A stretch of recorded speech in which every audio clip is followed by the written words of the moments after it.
Community.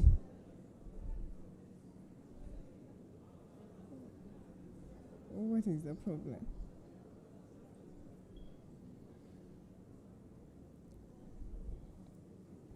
I kindly request that you all have I get all your attention so that I can be able to present well.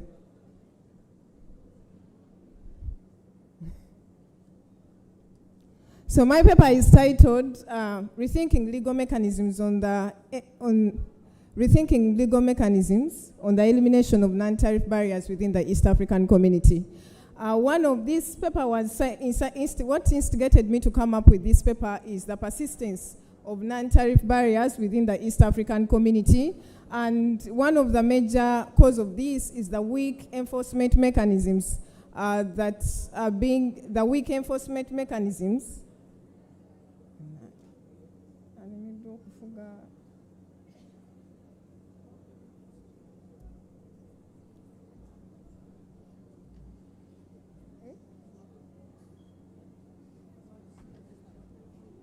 Should I just go on?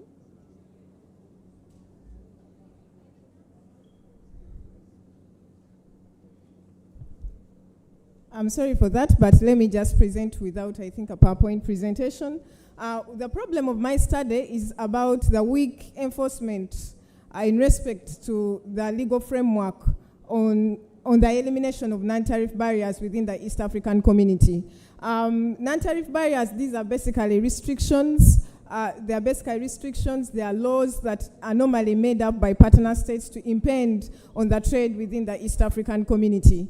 So one of the major aspects as to why I came up with this study is because there is a precarious persistence of these non-tariff barriers, and yet one of the major goals of the East African Community is basically to ensure that there is economic growth in a country, there is economic growth among the partner states. When you look at Article 5 of the Treaty for the Establishment of the East African Community, it provides that the member states shall ensure, or the member states shall ensure that they come up with policies, they come up with programs that eliminate all aspects that deal with non-tariff barriers. When you also look at, allow me to also dive into Article 75 of the Treaty for the Establishment of the East African Community. Basically, it provides that the member states. It provides that member states shall come up with a protocol, and that protocol is the Protocol for the Establishment of the East African Community Customs Union, whereby it's supposed to provide for elements, among others, include the elimination of non-tariff barriers. Before I go into that, it is also very paramount to note that the objectives of my research are, one is that the major objective of my study was to find out or to look at, to examine or analyze the legal framework on the elimination of non-tariff barriers. And then the other objective was to find out what enforcement mechanisms are being used to ensure the elimination of non-tariff barriers, and definitely to come out also with suggestions that can deal with the elimination of non-tariff barriers. So when I looked into those objectives, definitely my questions were that what is the legal framework on the elimination of non-tariff barriers? And definitely the other one was, what are the enforcement mechanisms that are being used by the East African Community, to eliminate non-tariff barriers? So when you look at those two questions that instigated my research, is that, of course, there are various laws that have been established at the East African Community to deal with the aspect of non-tariff barriers. There are various, among them include the Treaty for the Establishment of the East African Community, and I refer you to Article 74, Article 75 of the Treaty for the Establishment of the East African Community. I also refer you to the East African Community Customs Management Act, that also provides for the elimination of non-tariff barriers. I also refer you to the protocol and the establishment of the East African Community Customs Union, and also many other laws. Among them also includes the major principal legislation on that in the East African Community is the East African Community Elimination of Non-Tariff Barriers 2017. You see, the East African Community has so many legislations that basically provide for the elimination of non-tariff barriers. But however much there are so many legislations, they are comprehensive in nature, there is not so much that has been done in as far as eliminating non-tariff barriers are concerned. Though the East African Community generally has done something, but still there is a lot that needs to be done. And one of the major causes of this is the weak enforcement. One of the major causes is the gap that exists within the legal framework. When you look at the Treaty for the Establishment of the East African Community, it provides for the different organs of the East African Community. When you look at Article 9 of the Treaty for the Establishment of the East African Community, it provides for the various organs of the East African Community. One of them includes the Summit, the Council of Ministers, the coordination committees, the sector committees, the East African Court of Justice, among others. The legal framework is very comprehensive, but there is a gap within that legal framework. The gap is that it does not does not give mandate to any of the organs of the East African Community to have powers to enforce the East African Community customs laws. So, and in specific, in as far as this is concerned,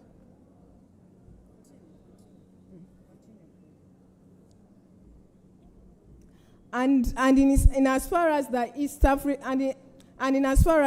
African Community is concerned, when you look, I was talking about that the legal framework is comprehensive, but specifically on the aspect of the enforcement of the East African Community laws, and particularly in respect to the non-tariff barriers, there is no law that gives mandate to any organ of the East African Community to be incapacitated to enforce the customs laws within the member states. So that is one of the key factors. So my key finding, my methodology in respect to this study is that one, my research was qualitative in nature because it went into in-depth on the aspect of enforcement mechanisms and the legal framework that deals with the non-tariff barriers. Then the other aspect is that the other aspect is that my research was also doctrinal in nature because it looked at the legal framework that provides aspects to do with the elimination of non-tariff barriers. And of course, my research was desktop. It was not empirical in nature, and therefore I did not do any kind of interviews. However, my research was also ethically sound because I ensured that I acknowledge all resources that were necessary in as far as my study is concerned. Definitely, when I was also analyzing my research and I was also doing my data analysis, I used content analysis. I also used doctrinal analysis to come up with the findings that I came up with. Of course, with the key findings of my study in respect to my research objectives is that the East African Community legal frameworks have a gap when it comes to the issue of giving powers to the East African Community, or when it comes to the issue of giving powers to any organ of the member states to be able to enforce laws. So we do not have an organ that enforces laws. We do not have an organ that have the authority as per all the legislations that provide for customs laws or that provide for elimination of non-tariff barriers for any of those organs to enforce law. So we have a loophole in respect to the law when it comes to the enforcement of the laws on when it comes to East African Community laws. That is one of the major findings. The other important aspect in respect to my finding is that these non-tariff barriers obstruct the progress of the economic development among the member states, and therefore the agenda that is meant to be attained is not adequately being attained because these non-tariff barriers are still persistent. And then the other aspect about still my study is that there are also challenges that are faced by the East African Community when it comes to the issue of enforcing customs laws, and specifically on an aspect to do with non-tariff barriers. One of them is that there are institutional overlaps, there are also delays, There are also aspects to do with lack of coordination among member states. There is also an issue to do with the private sector state engagement is minimal in as far as the status quo now is concerned. The other aspect is about low digital, there is a high rate of digital illiteracy, much as we also have laws that can be able to eliminate issues of non-tariff barriers. Not so much has been done because people are not well indicted or educated on aspects to do with digital and when it comes to elimination of non-tariff barriers. However, when you look at the enforcement mechanisms as one of my second objective is that we are looking at the enforcement mechanisms that are being used by the East African community to ensure that they deal with the aspect of non-tariff barriers. Some of those mechanisms include that we have institutions. Though I said that we have a gap when it comes to the law on enforcement, or when it comes to the law on enforcement, especially on issues to do with the elimination of non-tariff barriers, it is also ironical to note that the Treaty for the Establishment of the East African Community provides for different functions of the different organs of the East African community. One critique that I would want to mention here is that the functions of most of them, the functions of some of those organs is legislative in nature.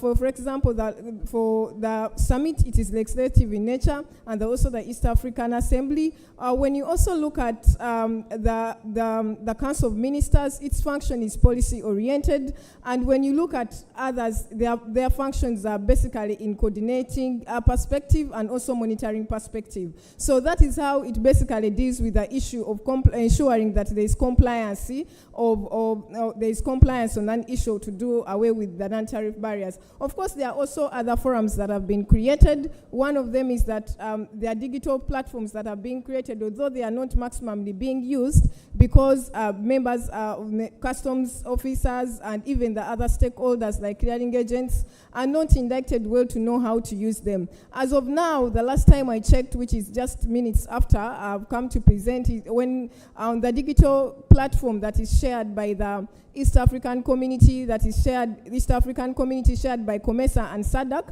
910, there are 910 registered complaints to do with non-tariff barriers.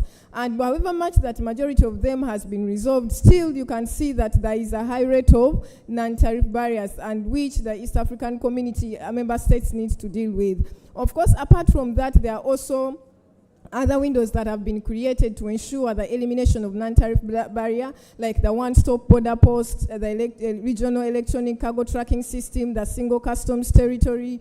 That we also have the non-tariff barrier mobile app, although it is not adequately also being used by the member states and even those that are those other people that are also in charge. So those are some of the mechanisms that East African community member states are using. And of course, you are all aware that when it comes to the issues of enforcement, the national revenue authorities of different member states also play a key role to ensure the elimination of non-tariff barrier. But however, the most important aspect that I want to put or advocate for is that there is that gap where member states sometimes take advantage and create embargoes and create tariffs and create restrictions that cause the non-tariff barriers and then disrupt trade. And of course, they disrupt trade liberalization, which is one of the key factors that is established in the Treaty for the Establishment of the East African Community.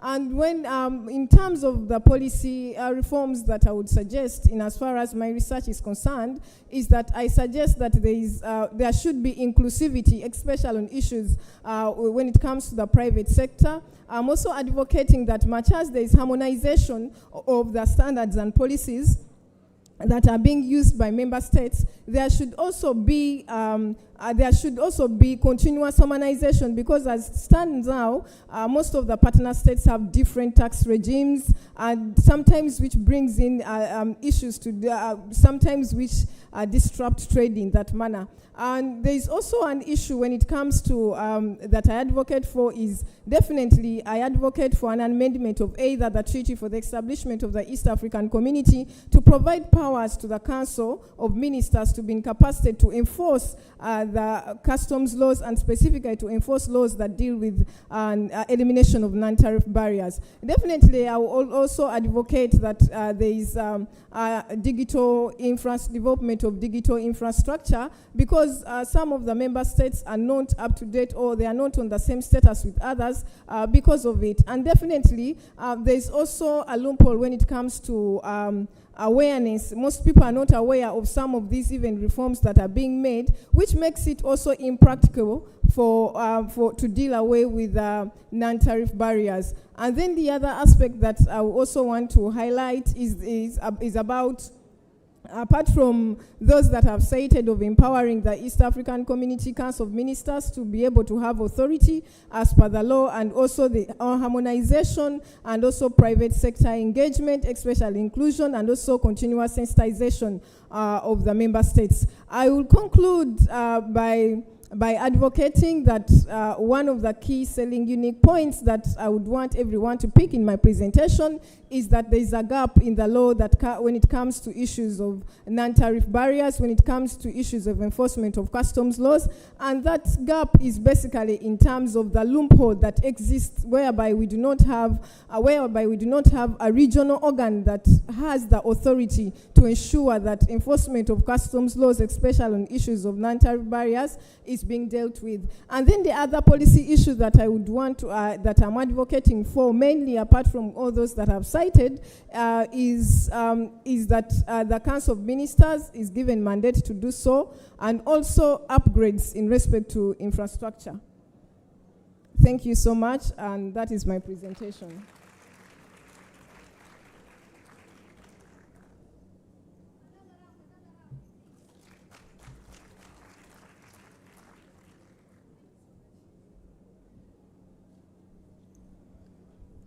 Thank you so much, Nagaya Hamida, an advocate of the High Court, legal scholar, law lecturer at the Islamic University in Uganda.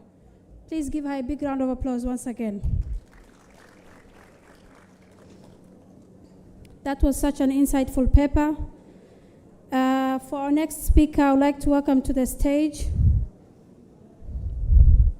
Mr. Ahmed Warsame, who is the Director of Economic Integration in charge of the East African Community at the Ministry of Foreign Affairs and International Cooperation of Somalia. Mr. Ahmed Warsame, as he's making his way, is the Director of Economic Integration in charge of the East African Community at the Ministry of Foreign Affairs and International Cooperation of the Federal Republic of Somalia. He has extensive experience in trade, with over 10 years of experience in trade negotiations, regional integration. He has always been active in engaging and advancing Somalia's participation in multilateral, regional, and bilateral trade frameworks, including the EAC integration process. Please give him a big round of applause. That is not enough. I believe everyone has the energy. Please give him a big round of applause.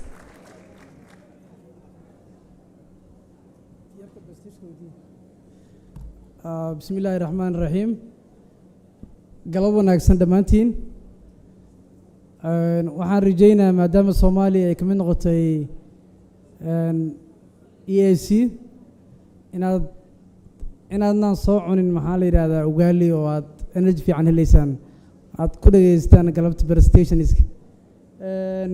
Aniga doorkii uu kooban yahay, waxaan soo jeedin doonaa presentation yar oo kooban oo idinka sii doona faham yar maxay tahay East African Community, hay-adaha kala duwan ee East African Community ka kooban tahay, waddadii loo maray ka mid noqoshada ururka, siduu yahay hanaanka isku xirka dowladda Soomaaliya iyo East Africa, shaqadii roadmapka oo Soomaaliya ay qaaday oo ah ballanqaadkii inay fuliso protokollada iyo heshiisyada iyo siyaasadaha iyo xeerarka ilaa halka hadeertan maxaa noo qabsamay.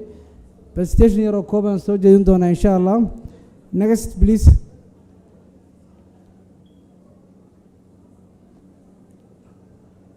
Next please. Sida ogtihiin urur goboleedkan dhaqaalaha wuxuu ka kooban yahay 8 wadan oo isku tagay waaye. Soomaaliya waa wadankii ugu dambeeyay ee ku biiray ururka waxaana fursad siinaya waa urur isu keenaya 300 oo milyan oo dad ah iyo lacag ku dhow dhaqaale ku dhow 300 oo milyan oo GDP ah sidaas darteed waxay u tahay fursad ganacsatada Soomaaliyeed iyo qof kastoo daneynaya inuu suuqan ganacsi la sameeyo isdhexgal la sameeyo urur goboleedkan marka la fiiriyo Afrika waa wuxuu ka mid yahay 8 urur goboleed ee African Union aqoonsan tahay marka la fiiriyo xagga isdhexgalka iyo performance-gana waa urur goboleedka ugu macquulsan xagga isdhexgalka marka la fiirinayo isku socodka badeecadaha isku socodka maxaa la yiraahdaa adeegyada iyo isku socodka dadka ama bulshada hanaanka maamul oo u dhisan yahay ururkan wuxuu leeyahay hay'ado kala duwan hay'adda ugu sareysa waxaa la yiraahdaa fadhiga madaxweynayaasha oo ah meesha laga sameeyo strategic ama iyo policy guidance-ga waxaa ku xiga hay'adda go'aan qaadashada oo ah golaha wasiirada EAC kadib waxaa ku xiga guddiga la yiraahdo guddiga coordinatorska oo ka kooban PS-yada ama agaasimayaasha guud ee wasaaradda EAC wadamada xubnaha ka ah waxaa ku xiga oo ay leedahay maxkamad oo aydan lagu qaado maxaa la yiraahdaa dacwooyinka la xiriira suuqa waxay leedahay East Africa baarlamaan ay leedahay baarlamaankaas oo ansixiya xeerarka iyo shuruucaha isdhexgalka ee gobolka laga fuliyo uma jeedo presentationka waxa uu hooseeya oo ay leedahay ururka waxa waaye hay'adda fulinta oo secretariatka oo ah meesha laga fuliyo wixii wadamada ay ku heshiiyeen iyo hay'adda fuliso oo leh secretary general iyo laba ku xigeeno iyo agaasimayaal guud iyo saraakiil next please si isdhexgalkan uu dhaqan galo isdhexgalkan wuxuu leeyahay pillars ama tiirar uu leeyahay oo wadamadu ay fuliyaan oo ku heshiiyeen bilarka ugu horeeya waxaa la yiraahdaa customs union oo 2005 la ansixiyay ujeedada customs union-kana waxaa waaye in wadamadu ay canshuuraha iska dhaafaan badeecadaha dhexdooda lagu soo saaray oo isku soconaya wadan iyo wadan sidoo kalena inay isku canshuur saaraan badeecadaha ka imaanaya suuqa banaankiisa tusaale ahaan badeecada ka imaanaysa China oo galaysa Uganda iyo Tanzania iyo Kenya galaysa waa inay isku canshuur saarnaato protocolka labaad waxaa waaye protocol la yiraahdo common market protocol kaasoo fududeynaya isku socodka dadka badeecadaha adeegyada sidoo kalena wuxuu fududeynayaa inuu muwaadin kasto East Africa uu helo right of residence inuu wadan ka guuro wadan kala degi karo ama inuu sameey karo waxa la yiraahdo right of establishment inuu qofkan ganacsi ku sameey karo Kenya, Somali, Uganda, Tanzania inuu ku sameey karo ayuu maxaa fududeynayaa protocolkaas common marketka protocol ku xiga waxaa la yiraahdaa monetary union oo gobolkan wuxuu u socdaa sida gobolada kale dhaqaalaha caalamka ka jira inay yeeshaan single currency waxay dhaqan geliyeen 2013 laakiin wali fulinteedii process ku socda oo mustaqbalka dhan waxay rabaan East Africa inay yeeshaan lacag la yiraahdo magac u bixin doonaan bal lacagta East Africa sida European Union oo kale u leeyihiin euro currency protocolka ugu dambeeya oo ah hadaf dheer oo fog ee gobolku leeyihiin waxaa waaye inay sameystaan waxa la yiraahdo political confederation ay noqdaan hal dal oo hal madaxweyne leh oo hal siyaasad arrimo dibadeed leh marka protocoladana hagaya isku socod isdhexgalka gobolka sorry next please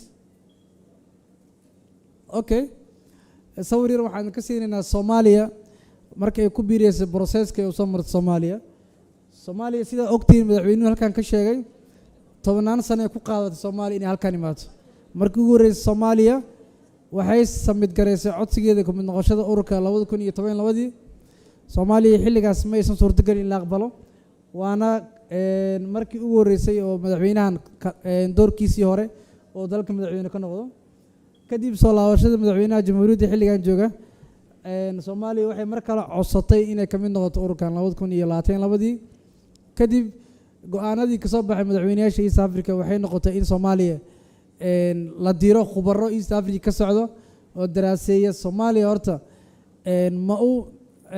ma la kulmi kartaa inay la jaan qaado ururka waxyaabaha ka socda kadib khubaro imaaday ka socda dhammaan wadamadaas Soomaaliya hay'adaha kala duwan ee dawladda iyo private sector-ka imtixaan iyo assessment laga qaaday waxaa suurto gashay in la yidhi Soomaaliya way ku habboon tahay waana la jaqaan qaadi kartaa ururka kadib Soomaaliya waxay gashay waxa la yiraahdo negotiation wada hadal Nairobi ay tageen expert ka socda dawladaha hay'adaha kala duwan ee dawladda wada hadal dheer kadib waxaa lagu guuleystay in Soomaaliya ay maxaa la yiraahdaa soo dhameystirto wada hadalkii ay ka soo baxdo reportkana loo gudbiyay golaha wasiirada EACCON ay u gudbiyeen madaxweynayaasha 24 November 2023 ayay aqbaleen madaxweynayaasha East Africa in Soomaaliya loo ogolaado inay xubin noqoto kadib baarlamaanka ayaa ansixiyay Soomaaliya Febraayo 24 sanadkii hore Soomaaliya ugu dambeyn waxay noqotay xubin buuxda oo obligation iyo rights leh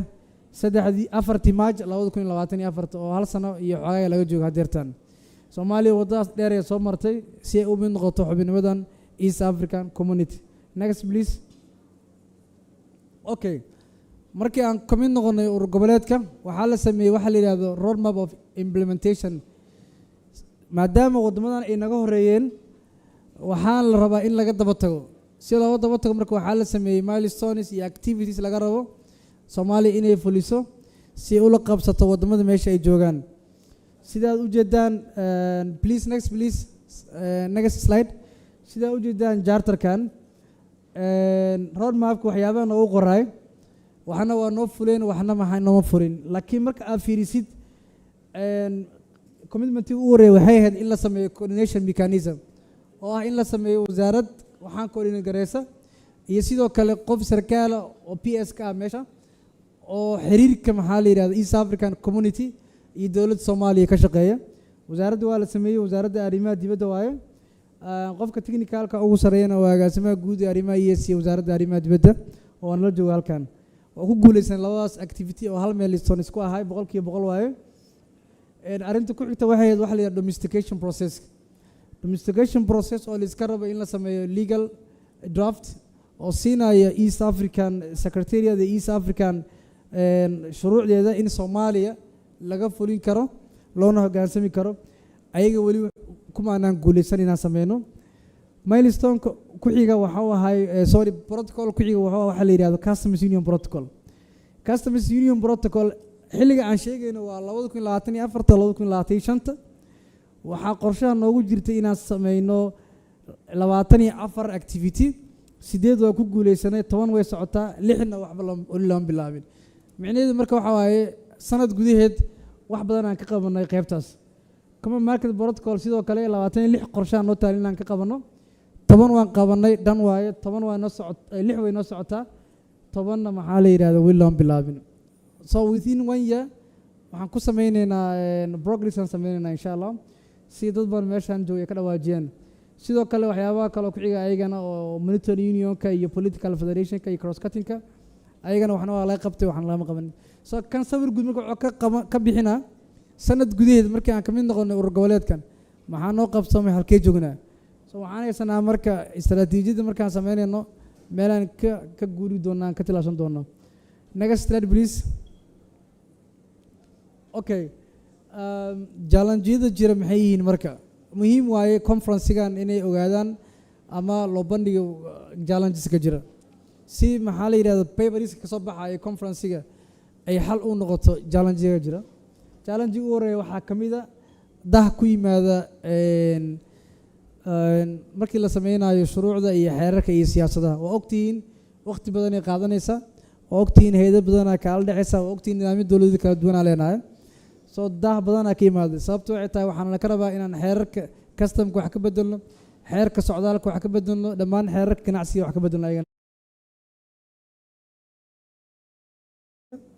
oo resourceska aad u liito oo maxaa la yiraahdaa waqtiga lagu jiro aad dareemaysaan waliba ay saameysay wadamadii caalamka inay ku bixinayaan maal gelinayaan difaacooda waxyaabaha la mid ah gaar ahaan wadamadii deeq-bixiyaasha ayaga laftikooda caqabad jirtay noqonaysa caqabadaha jira waxaa ka mid ah hadda anaga wasaaradda cusub aan ahay limited technical team haysanaa oo ayadana maxaa la yiraahdaa caqabad waay sababtoo waxay tahay portfolio waa weyn tahay caqabad jirto waa ayadana caqabad jirto waxaa ka mid ah awareness-ka waa ogtihiin bulshada Soomaaliyeed meel kasta waxaan rabnaa inay gaarto in East Africa maxay tahay soo caqabad waxaa jirta dadku inta badan isku baraarugsaneen East Africa muxuu yahay maxuuse u qabanaa maxuuse muhiim u yahay oo ayadana aan rabno conference-gan inay qayb ka noqoto dadka dhegeysanaya daawanaya inay horta ogaadaan East Africa iyo waxay u taagan tahay. Next slide please.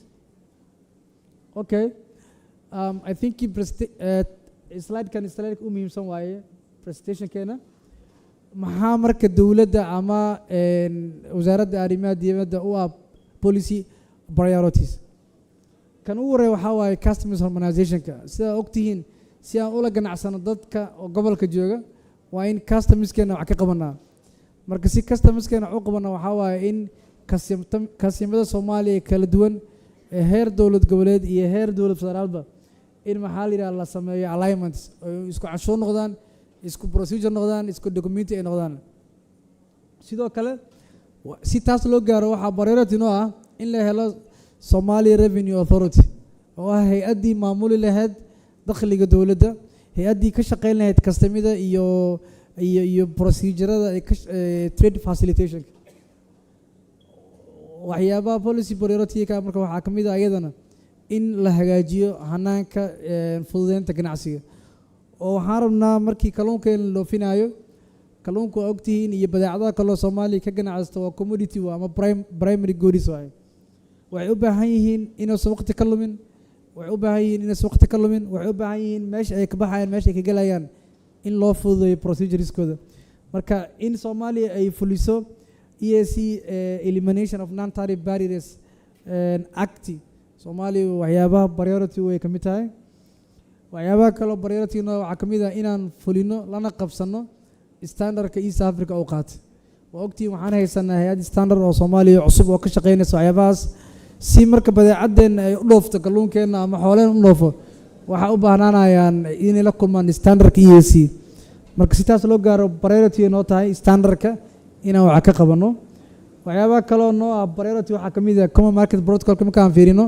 isku socodka dadka free movement of people sida haddan oo ka dhawaajinayay wasiiradii iyo madaxweynaha ka dhawaajinayeen muhiim ay noo tahay priority ay noo tahay inaan ka shaqeyno sidii Soomaali ay ku heli lahaayeen EAC passport si ay u fududaato in dadkan ay ka socdaan gobolka dhexdiisa kuwa ganacsiga leh iyo kuwa ardayda iyo kuwa caadiga oo booqashadayaasha ah waxyaabaha priority-na waxaa ka mid ah marka isku socodka shaqaalaha waxaan rabnaa guddoomiyaasha jaamacadda ummadda iyo jaamacadda simid nala jooga inay soo saaraan shaqaale skilled labor ah oo suuqa shaqada EAC u shaqeey kara waxyaabaha priority way ku jirtaa dowladda Soomaaliya waxaa priority noo ah laftigeedu inaan sameyno waxa la yiraahdaa one stop post border oo ah meel ganacsiga maxaa la yiraahdaa bar xuduudeeda oo wadamada xuduudaha aan la wadaagno aan ka sameyno oo hal meel ay ka wada shaqeeyaan saraakiisha Soomaaliya iyo Kenya si ganacsiga loo sameeyo waxaan codsan lahayn dadka inay dhageystaan ama ay ku qeereeyaan si dadka isma maqlaan raan noqdo arinta la xiriirta monetary union-ka waxaa noo ah priority waqtiin Soomaaliya hadda fiscal year-ka markaan fiirino miisaaniyaddeena waxay ku saleysan tahay January December waxaan rabnaa marka inay la kulanto East African budget cycle year-ka oo ah June July priority noo tahay insha Allah aydan meel fiican noo mareysa next slide please. Okay, in terms of institution and coordination-ka arrimahan EAC wasaaradda arrimaha dibadda iskaashiga caalamiga oo xil saaran waxaa jira marka wasiirka wasaaradda kadib waxaa jira wasiir dowlaha wasaaradda ee u qaabilsan arrimaha EAC-ga kadib waxaa jira oo technical teamka coordination-kiisa mas-uulka ah agaasimaha guud ee arrimaha bulshada bariga Afrika u qaabilsan kadib structure waxaan leenahay oo 4 departments ah oo economic affairs social affairs political affairs iyo productive and infrastructure ah next slide please within the government marka waxaa jira hanaan loo coordinate gareeyo ah inay jiraan hanaan guddi oo heer wasiir ah oo sectorisa sectorka dhaqaalaha wasiir ah sectorka arrimaha bulshada sectorka politicalka sida u dhisan tahay hadeertaan xukuumaddeena u dhisan tahay kadib waxaa jira senior government officials oo agaasimayaasha guud kadibna waxaa jira technical working groups oo technical working group on customs technical working group on standard technical working group on productive iyo wixii la xiriira next slide please I think presentationka intaas uu kooban yahay, just waxa waa inaan sawir kooban ka bixino wax ay tahay EAC. aad mahadsantihiin, laakiin in short si qof kastoo muwaadin Soomaaliyeed uu fahmi karo EAC maxay tahay. EAC waa hanaan dowladeed ee ku soo korortay hanaanka dowladda Soomaaliyeed ay leedahay. hadda ogtiin hadda waxaa jirta dowladda federaalka, dowladaha xubnaha ka dowladda federaalka iyo dowladaha hoose.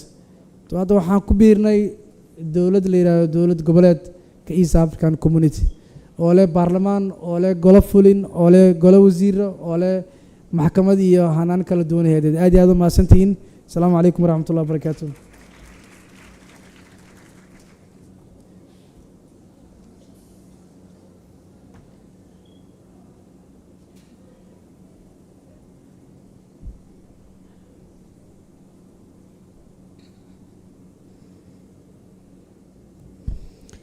aad iyo aad ayuu mahadsan yahay mudane Axmed Warsame oo Director of Economic Integration in charge of EAC at the Ministry of Foreign Affairs and International Cooperation of the Federal Government of Somalia. Please give him a big round of applause once again.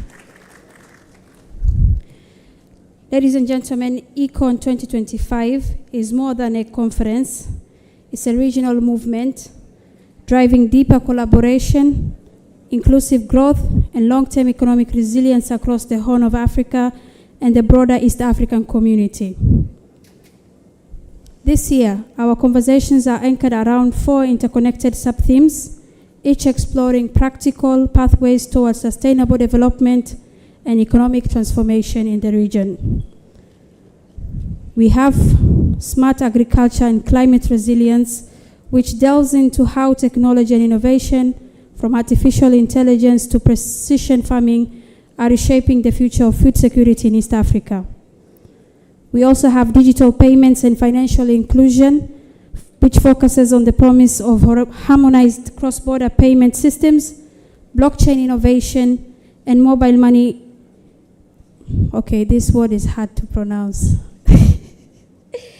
And mobile money integration throughout the region, all working to expand access to finance and ensure no one is left behind in our digital economy. Our third theme of this year, sub-theme rather, trade facilitation and economic integration, which we are actually doing it right now. We have heard from Hamida from the Islamic University of Uganda, as well as Mr. Ahmed from the Ministry of Foreign Affairs, both giving the paper and the keynote address, and we will soon be hearing from the panel discussion as well as interactive dialogue around the trade facilitation and economic integration sub-theme for this year's conference.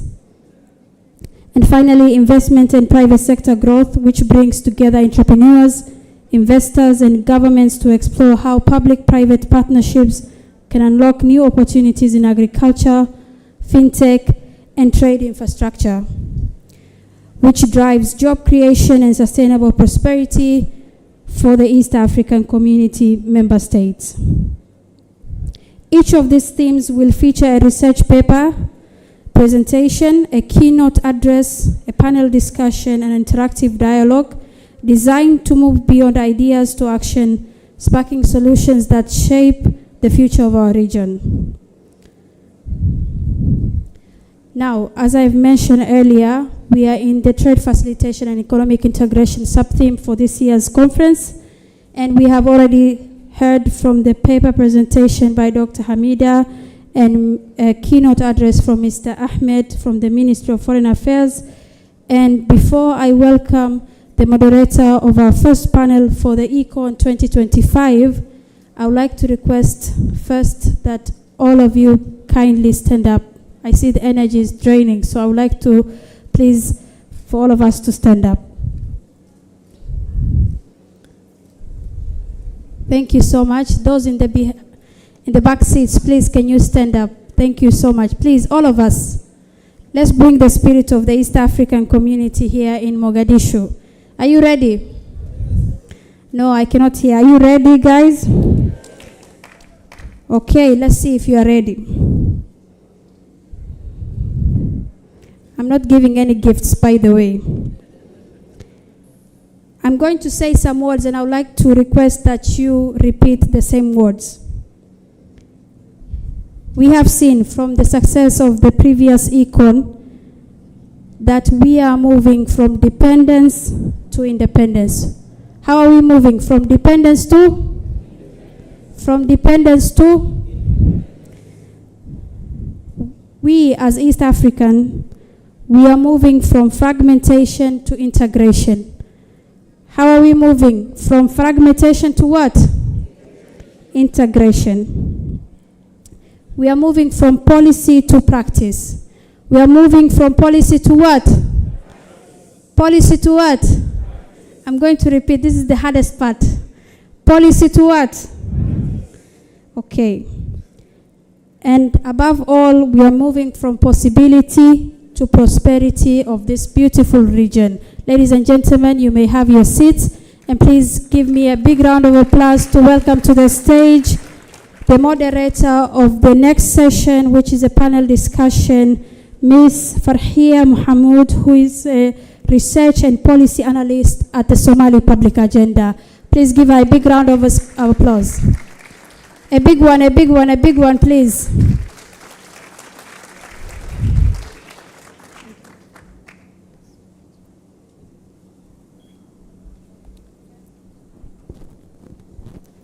Thank you so much, Ifrah.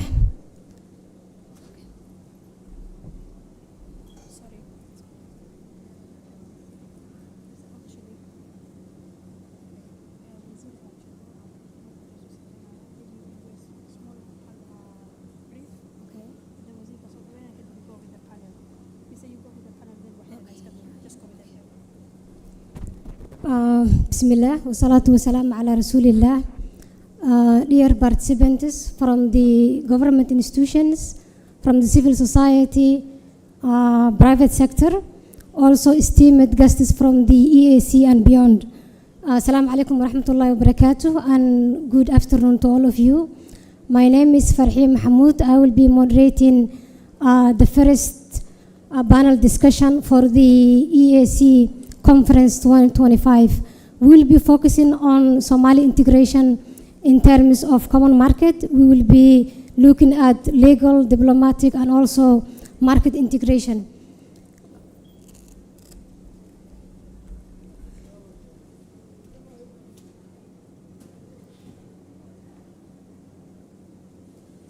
I would like to invite here to the stage my panelists. We have Muhammad Ishaq Fatir.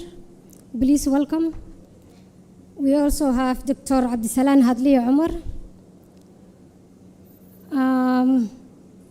We also have Mr. Lee Sorensen. Yes, please. We also have Mr. Bjorn Richter and Dr. Felix Odiambo. Please welcome.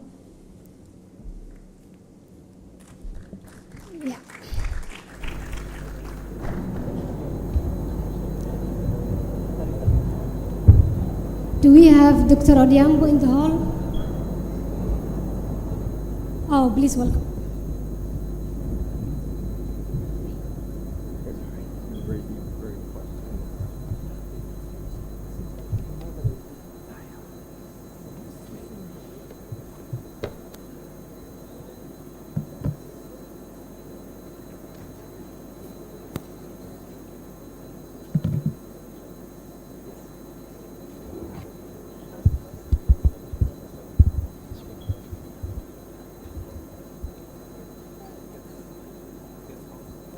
Thank you all, and welcome again to the first panel of EA Conference 2025. I will first like to introduce my panelists in detail.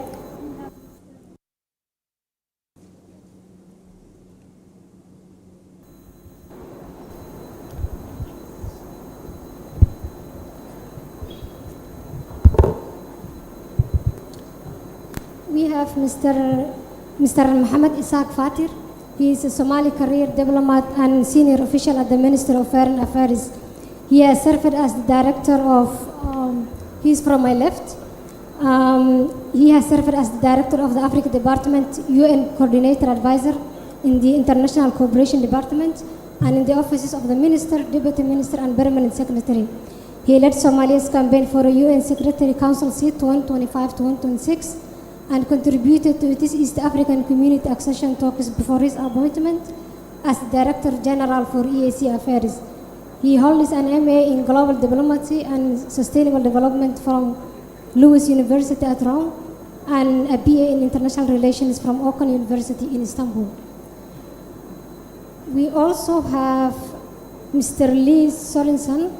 He's the team leader and senior expert on investment and trade for the EU-funded support Somali Dialogue on Investment and Trade project called SDIT, implemented by the Co-Water International. With over 35 years of experience in international development, economic growth, impact finance, trade and private sector leadership, he has worked across Africa and Asia with a strong focus on Somalia since 2013. His contributions include advancing impact finance, supporting human capital development, expanding access to financial capital, and helping formalize the Somali banking sector in partnership with organizations like the EU, World Bank, FAO, IFAD, ILO, FCDO, and others. We also have Mr. Bjorn Richter. He is a cluster coordinator for the German Department Corporation to the East African community. He brings over 20 years of leadership experience in portfolio management and development across Europe, Asia, and Africa, including more than 6 years in digital executive roles. He currently supports the EAC in advancing regional integration and driving digital information transformation across its 8 member countries. We also have Dr. Abdisalan Hadli Omar. He is a Somali economist, diplomat, and public servant.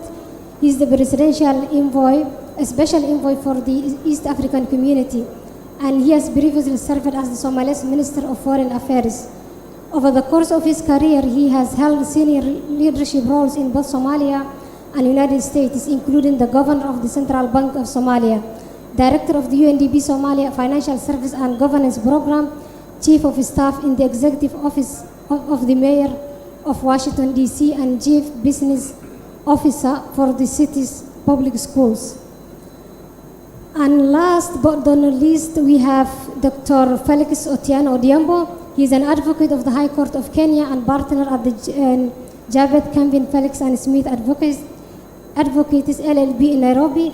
He serves as Director of Examinations at the Council of Legal Education and is on leave from his role as a law lecturer at Kenyatta University. His research focuses on land, natural resources, and international environmental law. Dr. Odhiambo has also taught the Catholic University of Eastern Africa and previously worked as State Counsel at the Office of the Attorney General and Department of Justice. He holds a PhD in law from the University of Dar es Salaam and LLM and LLB from the University of Nairobi and BEd from the Kenyatta University.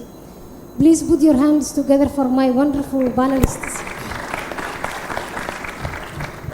And let me not forget about myself, even though the panelists are humbling me with their impressive bios. My name is Farhi Mahmoud. I am a researcher. I work with a think tank called Somali Public Agenda. We do research on governance, peace building, and a lot of issues. We also write about regional integration. I personally authored a research report last year which focuses on the opportunities and challenges that Somalia is facing in joining the East African community. We are starting our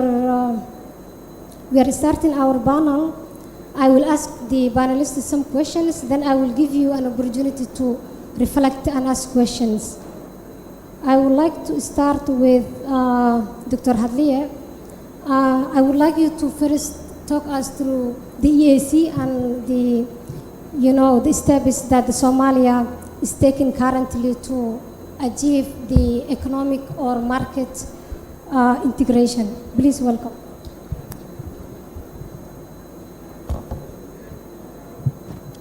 Thank you, Ifrah, and thanks to all of you. I think that a lot of information have been given today on the East African community, but I want all of you, particularly the young Somalis here, to focus on two phases of this process. One is the customs union, and the other one is common market. Let's focus on those two. And if you don't have a customs union, then you cannot have a common market, because the customs union comes first. My brother Ahmed talked about the 4 pillars: the customs union, the common market, the common currency, and then political federation. Let's just put aside the common currency and the political federation. That's probably 10 years down the line, and we will see what happens. And if one wants to really understand the EAC, one has to look at the European Union.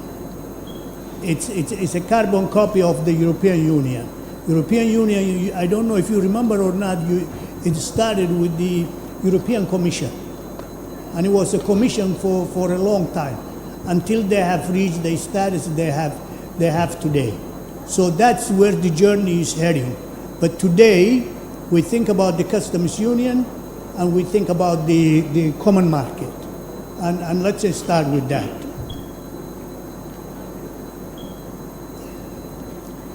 I would say that Somalia, and we are in Somalia, so we talk about Somalia and the EAC, would benefit from the customs union much more than any other group.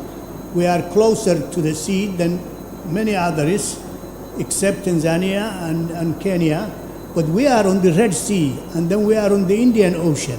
So it's possible that if we do the customs union properly, that most of the commodities and the goods that come to the region will come through either the ports of the Indian Ocean or the ports of the Red Sea. And that's very critical. That leads for Somalia to have a robust infrastructure, whether it's trains or highways or airplanes and much more. And this is a very critical step for Somalia, and we need to think about that. So that's one. And then access to a larger market. Yoweri Museveni, the president of Uganda, when we were doing this work, said, why are we talking about it? Somalis are already in East Africa. There is a little Mogadishu in Nairobi. There is another one in Kampala. There is one in South Sudan. There is one in Rwanda. And there is one to be made in Tanzania and other places. So we're already there. And that market is ready for us. And we need to deal with it.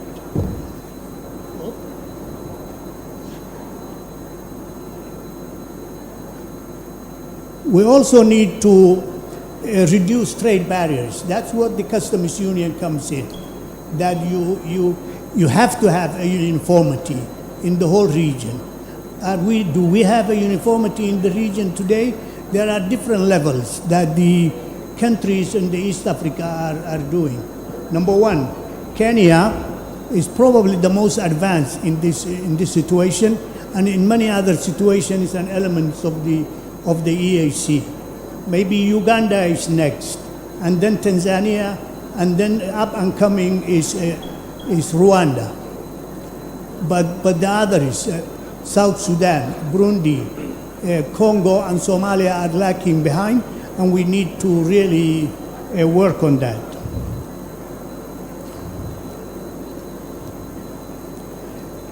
Well, this is specifically the next issue is a predictable trade environment. It's up to the Somali government and Somali businesses and the universities to create a conducive environment for other people to come. Not only to come and trade, but also to have a foreign direct investment, what's called as the FDI. There are many challenges that are facing Somalia. Harmonizing the EAC and the Somali legal system is a big issue, and we need to think about that. We need to strengthen our economic institutions. Some of them don't even exist. Others need to be to be strengthened. And then we need to, I think I should stop there for here, and then other people can take it from there and answer questions.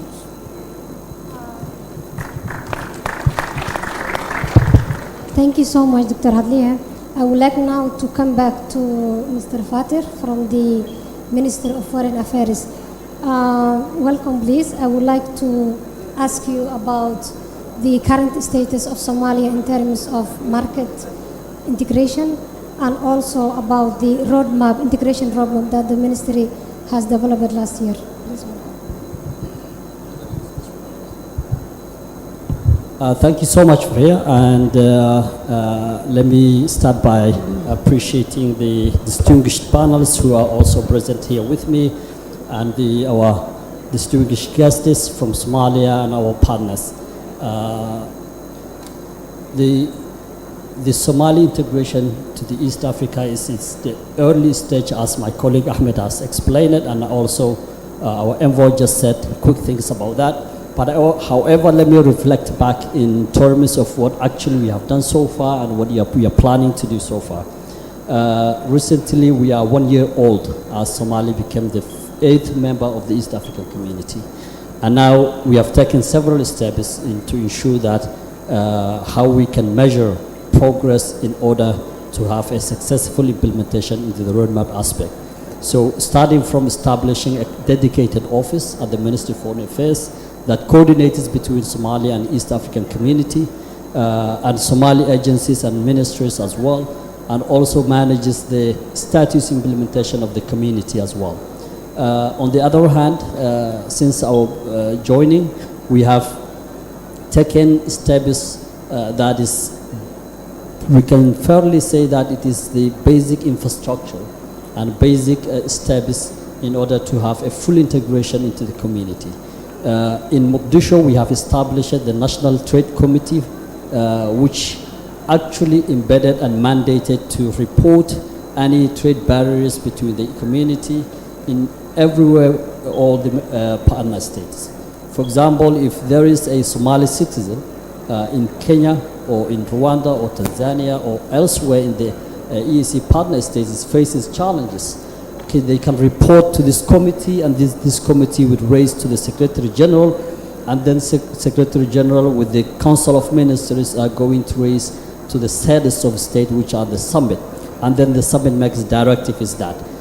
Giving a very concrete and relevant example to that, 2 months ago, I think I will be standing for correction, but however, it is 2 months ago that when Tanzania adopted a national act or national policy that prohibits foreign people to start or establish small businesses. And as you may know, that there are many Somali people in Dar es Salaam or in Tanzania in general, and there are many also Kenya or other partner states also present in Tanzania. And we raised this as a bilateral.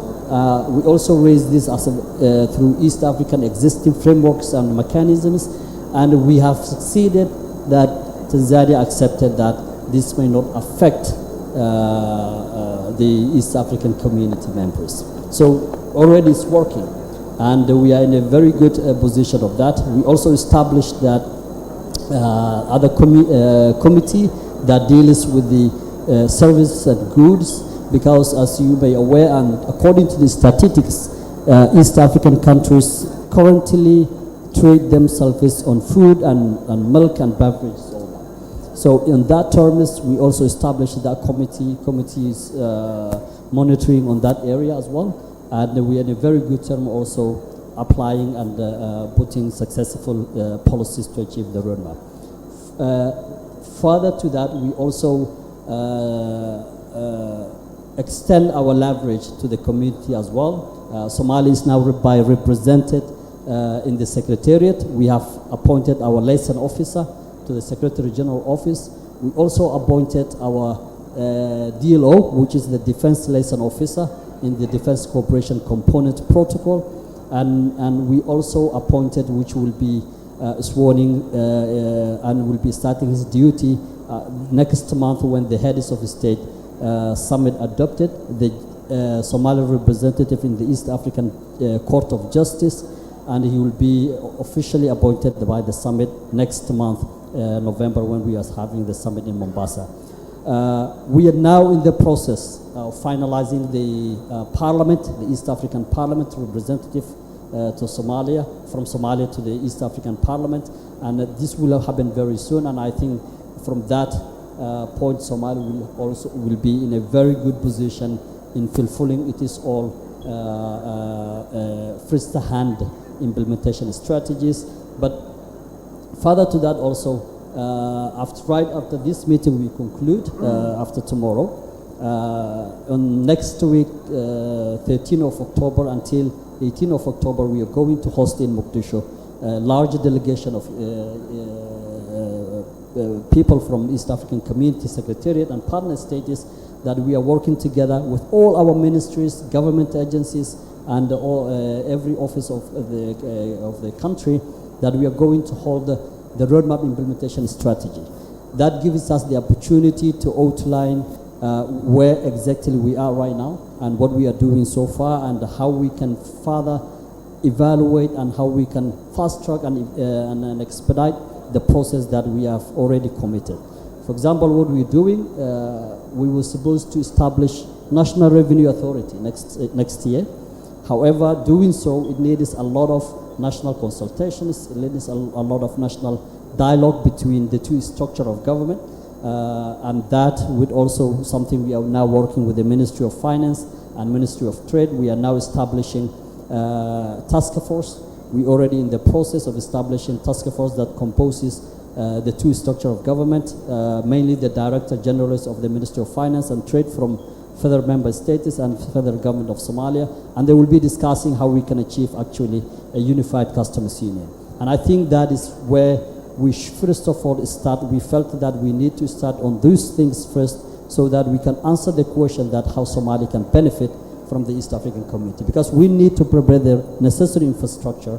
Some infrastructures really depending on politics that we sometimes feel challenges, but however, we're changing the perception of always we need to seek policy guidance in order to implement something, but we are now taking on the leadership of technical advices that the politics and decision makers can go ahead and finally influence the decision.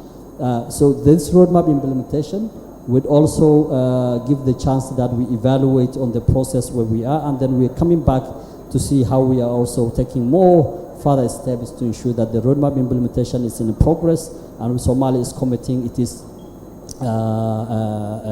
commitment is as a regional integration country. Finally, Somalia is now being estimated in active participation in the East African community. All our government institutions are present and participating all activities in the East African community. As we speak, from last year November, Somalia is the Kabutua of the community, which means we are the secretariat of the community. From the summit to the senior officials, we are the secretariat. And this year November, when we are having the summit, we are expected to be the chair of the community, that we are going to chair the summit, the council, the dedicated sectoral councils, the BS coordination committee, until to the senior officials meetings. So Somalia is in the right direction. Somalia is in the right direction to implement and fulfill its commitments in the roadmap integration, not only the roadmap specifically, but also as a country to meet and also take the advantage, not only take advantage from the community, but also contribute to its potential resources to the people of the Somali people are already present in everywhere in the East African community. So we can report as today we are in a very good direction, and we thank the Somali people that are supporting the government and us as well to fulfill in these terms. Thank you so much.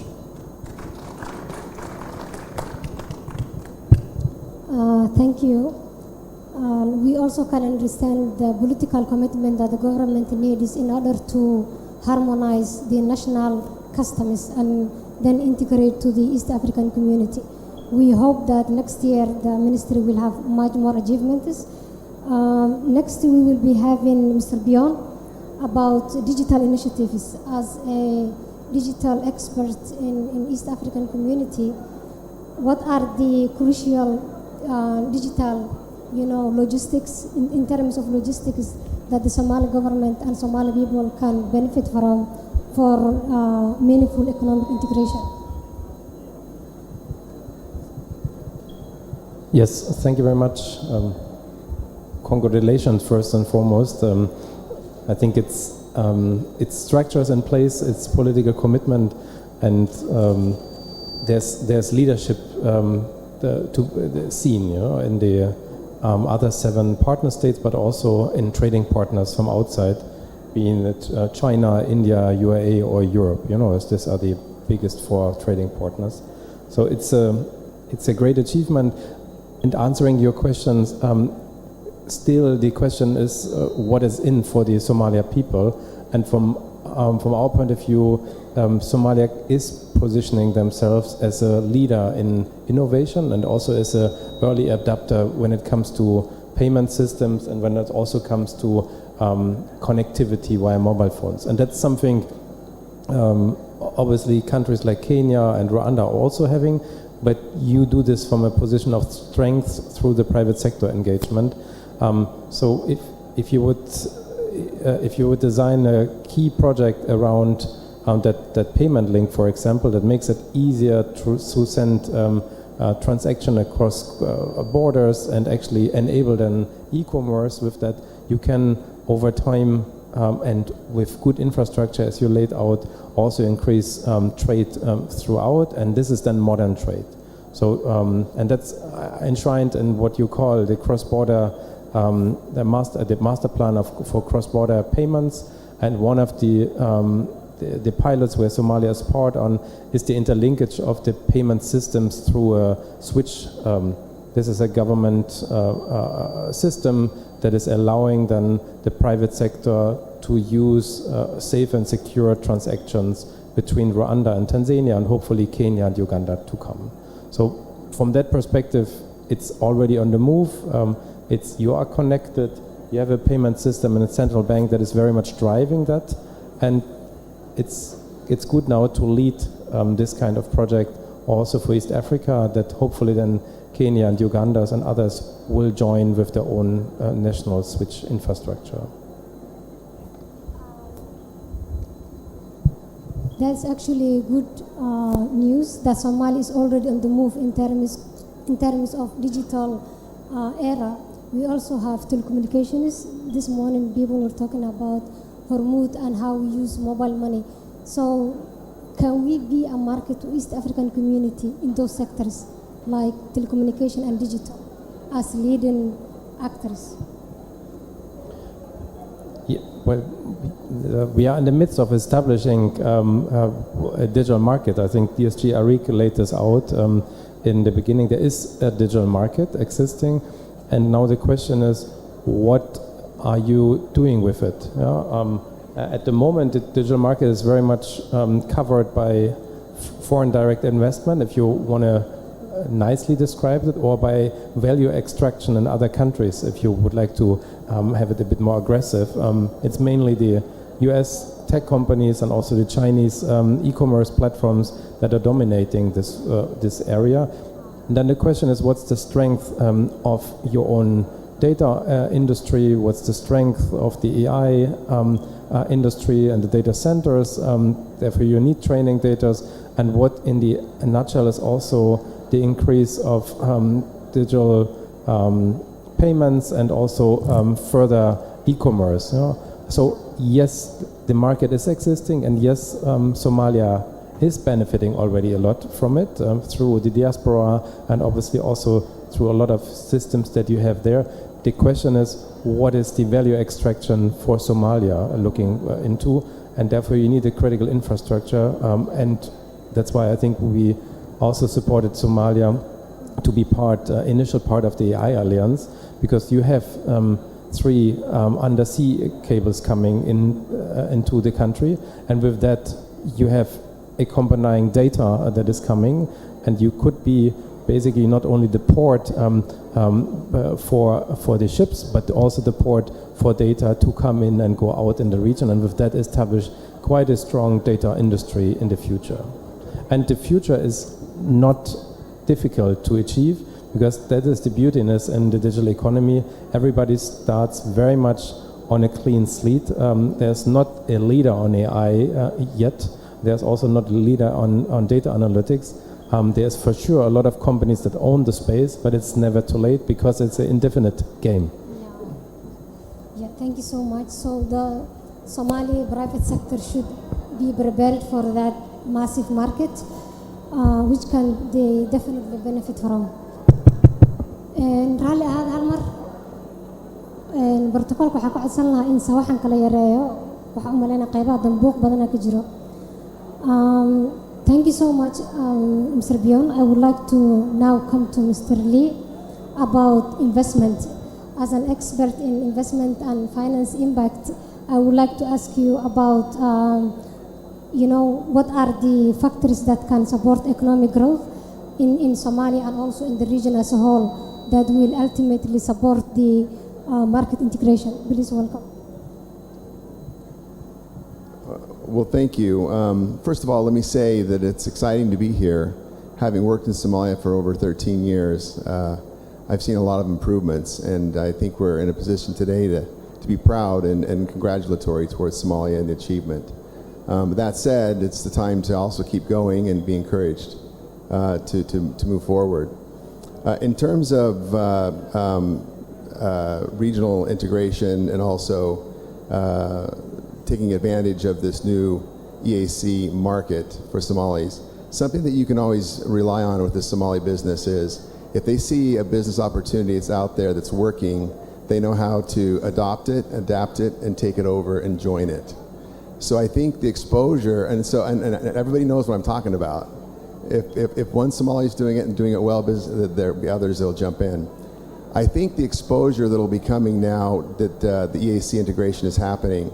For example, our project right now is supporting the Ministry of Commerce in putting together a selection for the MSME EAC trade fair. It's going to expose small businesses to be involved in this regional fair. And in past fairs, there have been hundreds and hundreds of businesses from some countries. In Somalia, it may be fewer in the beginning, but I guarantee you, in a couple of years' time, they'll have exponentially more businesses. And so I think just the very exposure to other practices and other opportunities and in the regional market is going to be good. Something I think that always needs to be considered whenever you're thinking about investment. Investment has an investor and an investee, and there has to be a value proposition to induce the investor to come in and take risk. And in a market like Somalia, the evaluation of risk is difficult because a lot of the legal frameworks are still immature or not yet fully refined.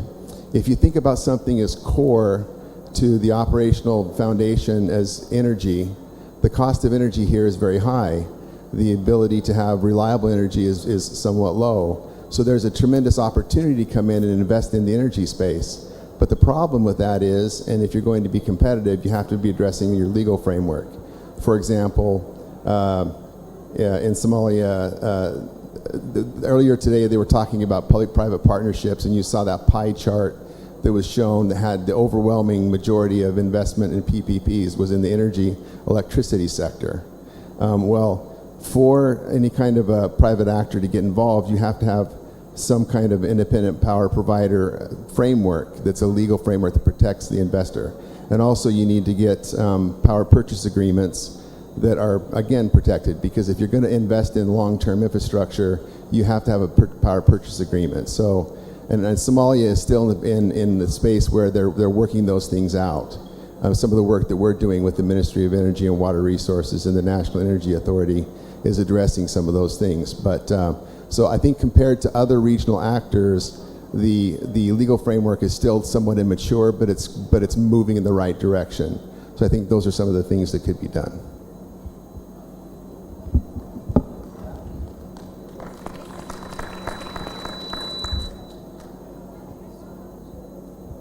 Thank you so much. I would like now to come to Dr. Odiambo about legal aspects, which are the most important things in terms of integration.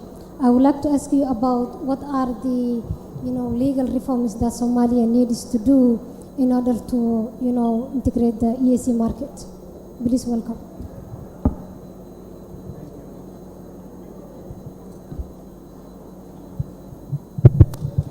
Thank you very much, Faria, for the question. I would like to answer that question not very directly, but I will not be prescriptive, but I would like to do what my brothers from Tanzania call uzushi, just to kind of provoke our thinking. But I want to approach this question from my background as an environmental law researcher. And for me, the involvement of Somalia in the EAC, I begin from the conversation around the coastline. Somalia brings with it 3,300 kilometers long of a coastline, which translates to 830,000 square kilometers of exclusive economic zone. That's massive. Tanzania, the second coastal state in East Africa community, has got a coastline, rather an exclusive economic zone of 242,000 square kilometers. So that's about a quarter of what Somalia has. Kenya has 142,000 square kilometers. That's an eighth what Somalia has. Now, when you combine those three exclusive economic zones of those three East African community states, you are talking of about 1.2 million square kilometers of exclusive economic zone.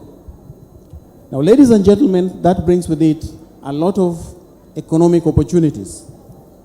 Fishery resources, travel, transport basically, as well as a lot of economic opportunities, not just for the region, but globally. But as it brings with it those economic opportunities, there are also certain inherent risks that huge space brings with it. More importantly, it brings with it the challenge of governance of that maritime space. And if we may take our minds back a little bit to the late 1990s and early 2000s,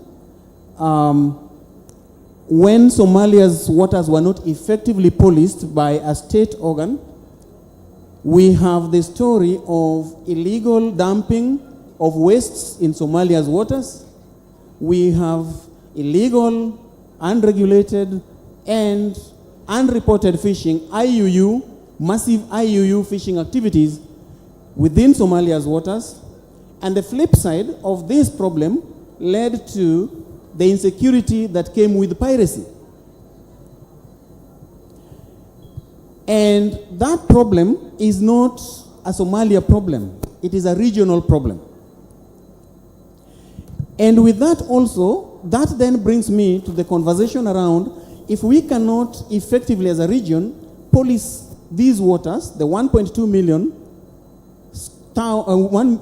million square kilometers of maritime space for the region, then the problem, a major problem that is going to arise is the problem of customs union, customs in terms of tariffs. Because then it means there's going to be a lot of illegal trade activities that is going to be taking place in these waters. And when you have illegal trade activities, then that breeds what you call black market. And when you have a black market, then it means the benefits that the countries in this region should be benefiting, should be deriving out of legitimate trade is lost. So for me, we must begin to have a conversation around the maritime space, the benefits that it brings, but also more importantly, the possible insecurity that it could bring if the countries do not come together to effectively offer protection to these maritime spaces. And we cannot sit forever and depend on the EU and the Americans to police our waters for us. About 5 days ago, we may recall the conversation that President Trump had when he told the American generals that it is not America's business to police, to protect Kenya and Somalia. That is a conversation that should ring very closely to our hearts. Secondly, in terms of customs, I think it is also imperative that Somalia looks into the illegal trade. A lot of illegal trade activities goes on between Kenya and Somalia. It is reported that much of charcoal that is used for fuel in Kenya comes from Somalia, and that portends deforestation within Somalia's territory. A lot of sugar that is used in Kenya also comes and is traded illegally across Kenyan borders. So that should speak to laws around customs union, laws around our own internal securities, capacities for our own internal security. And also, it should also speak to the need for Somalia to be proactive in terms of, for example, engineering the operationalization of the East African Community Protocol on the Environment that went dead before it even came to light. So perhaps this is an area, considering the interest that Somalia would derive, for Somalia to take a more proactive role and kind of help the other partner states that have been sleeping on the East African Community Protocol on Environment to probably operationalize that. Thank you so much. I may stop at that. Thank you so much. You actually touched upon an important aspect of the challenges that the EAC is facing in general. You talked about bilateral disagreements like Somalia and Kenya. In interventions, we already had DRC, Burundi, and Uganda. And also we have the Somali waters case in the ICC, which a verdict was issued, but Kenya is not somehow accepting. So what are the EAC court or EAC in general in maintaining those bilateral relationships? Because we know even after the EAC was formed in 1967, it dismantled because of the three founding member countries, which were Uganda, Tanzania, and Kenya. So please, I will give you that question, and also closing remarks, as we will only take one more questions for each panelist. Please welcome. Thank you very much, Faria, and thank you for reminding me about the issue of the ICJ dispute, or rather now it's not a dispute, because there is already a court decision. And I would believe that the EAC should form a very important framework within which Somalia should be able to, for lack of a better word, push Kenya for the implementation of the decision of the ICJ. Because it's a valid court decision that is in place. So, whereas the former Kenyan president said Kenya is not ceding an inch of its territory, I don't think that is part of Kenyan's territory, because there is a court decision that says it is not part of Kenyan territory. So this is, I believe, Somalia's involvement in this, in the EAC provides an important framework, the institutional frameworks within the EAC, more importantly the summit, for example, where those presidents engage at their level, would be a very important framework within which Somalia can actually push that agenda for implementation of the ICJ decision. I do not think there would be necessity for Somalia to even need to invoke the jurisdiction of EACJ, because then why would it need to do that when it has the decision of one of the highest courts of the, the highest court in the world? There is really no need, because the EACJ can EACCJ is not an implementation forum for ICJ decisions. So I think, yes, the EAC forums or frameworks provide useful platforms within which Somalia can engage bilaterally or even from an intergovernmental perspective with its 7 other colleagues for the implementation of some of these challenges that it faces as a country and other countries also face. Thank you. Thank you so much, Dr. Odiambo. That's very good analysis. And also, Somalia, as far as I knew, the Ministry of Justice was doing a justice reform. I think Mr. Fatir will update us on how those reforms are also adhering to, EAC rules. Thank you so much for that. I would also like to give Mr. Hadliya, would you give us a final remark? You talked about having a conducive environment for the EAC and also building institutions. Please welcome for your final remarks. Thank you, Ifrah. And I want to add my brother here about the ICJ decision.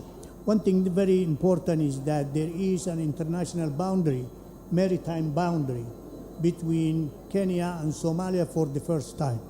And I think the rest of it is politics and economics that can be worked out. But it was very important to have. I was the agent when we went to the court, and really the big issue was to have a boundary. Like we have a land boundary, also to have there are other issues that are still in there because the economic zone overlaps some islands that also Yemen is claiming. So that's another issue. To your question, Farhia, I think the most important thing here is, I said, the customs union and the common market. The two go together. And the common market is an area where Somalis can prosper. A movement of people going from one place to another. If you want, using the education systems. Kenya, Uganda, Tanzania have advanced education systems and research institutes that the Somali family and the Somali business people and the young Somalis here can take advantage of it. And going to those countries, once we finish the protocol of the common market, is that if you want to go to Rwanda and go to school, it's like you are from Rwanda. But also we have to accept other East African individuals and companies and other communities to come to Somalia and invest in it, and also take advantage of the long maritime coast and fish. So the future belongs to East Africa as a group. We cannot be strong and vibrant if we divide each other. So I would end my saying that let's go for prosperity and let's go for inclusiveness. Thank you. Thank you so much, Dr. Hadliya. Now I will come to Mr. Lee about capacity building and also labor market participation. After joining the EAC market, Somalis had fear or concern about overtaken by the EAC countries.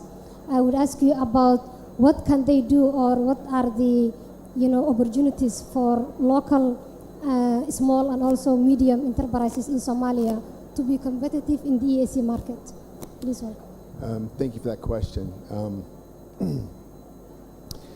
To have the EAC market available but not take advantage of it would be a shame, because the whole point of having this expansion is to get the benefit of reaching that market.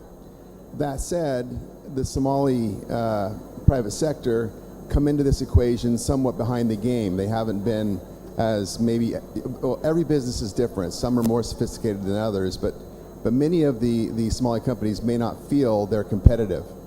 So And that may be a reality for the time being until they become more competitive. But the thing they need to do is before you can engage there in the broader market, you need to engage here in the dialogue. And so policymakers shouldn't be acting in a vacuum, coming up with policy and how and what they'll do. Even joining the EAC needs to be informed. How you stay active there also needs to be informed. A robust public-private dialogue and feedback network or system, feedback loop from the private sector to policymakers to advise the law, engage the law, and also be realistic in how they can, ask for and get protections is important and imperative. So I think, again, if I'm betting in the long run, I would bet on the Somali to come out ahead and figure out how to go into the system and make it work for them. But in the short run, coming in, there may be some exposure to say, well, we may not be as competitive in certain areas. And there are structural reasons why that could be the case here, because the cost of doing business here is disproportionately higher, just the whole cost of energy piece. And so that's a reality. I mean, strategically, there may be reason to put energy in or put more effort into building certain sectors over other sectors just because the cost of doing business is so high. But anyway, so my final point is private sector needs to engage in public-private dialogue, and policymakers need to engage the private sector to have that dialogue as well. Yeah, thank you so much. That's very well put. I would also like to ask now Mr. Bion my second question about digital, investment. What is the future for digital in the EAC? Today here we launched AI, and we have a lot of youth in the East African, countries. Can we, maybe this is very ambitious, but can the EAC aim to make digital section as one of its four founding pillars of the treaty? Like, is that important, or in other ways, what can we do to, in terms of common market, what can we do in terms of digital investment in other ways? Yes, thank you.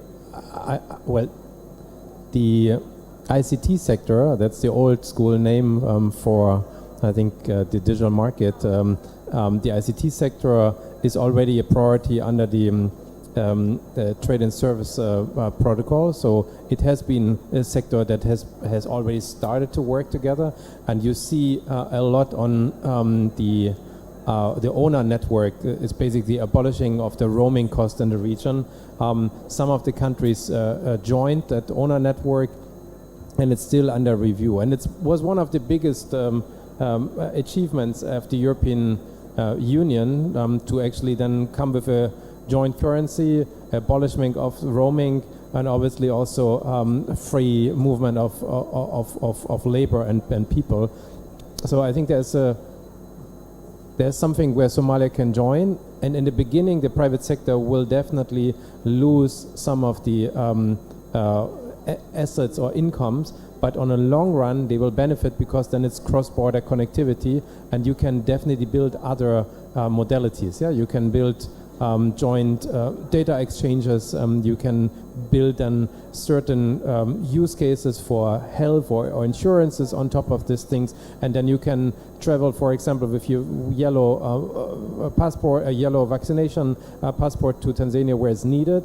You can then also buy maybe insurance as a private sector to go across borders, and maybe also implement a simplified trade regime, which is actually allowing businesses under $5,000 to travel relatively easy across border to implement this via digital means.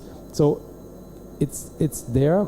I think the big question is, besides this operation of what you already have, like the mobile phone cooperation and also the existing data market, if you go one step forward and say this is a region where a lot of people are investing, Microsoft is investing $400 million US in the next years in AI infrastructure, and you're steering also this investment and actually making sure it's also then being implemented by young people in the region, and it's also taxed then by the companies here. And it's a big discussion, taxing big companies. I think the EU is doing since a couple of years, and I think that might be a very good partnership where the East African community is bringing in 320 million people, huge talent, huge data, and obviously a very strategic position. And to partner with India and Europe might be a counterweight to what we experience already with the American and China way. But then the question is, who is building the data centers, who is then using the algorithm, and who's also then extracting value for Somalia, Kenya, and Uganda. This is a thing you can only do together. That's also what the European Union learned. That's too big to fail, and that's also something you can only do as a block of 320 million, if any.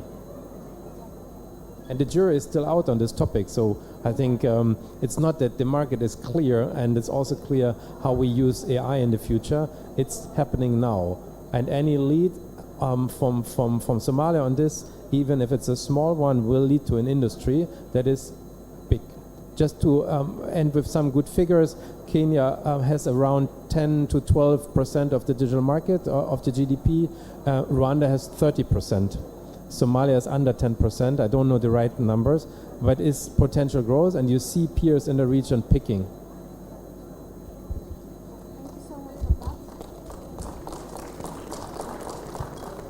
Thank you so much for that, Mr. Bion. Finally, we come to Mr. Fatir. I would like to ask you about, you advocated for Somalia seat in the UN Security Council. Like, what is that position for Somalia in terms of East African community? Well, thank you so much. I think before I directly answer that question, I would like also to extend to the overall discussion we're having to a few points that we are still doing, and I think a lot of people will be very much interested to hear that.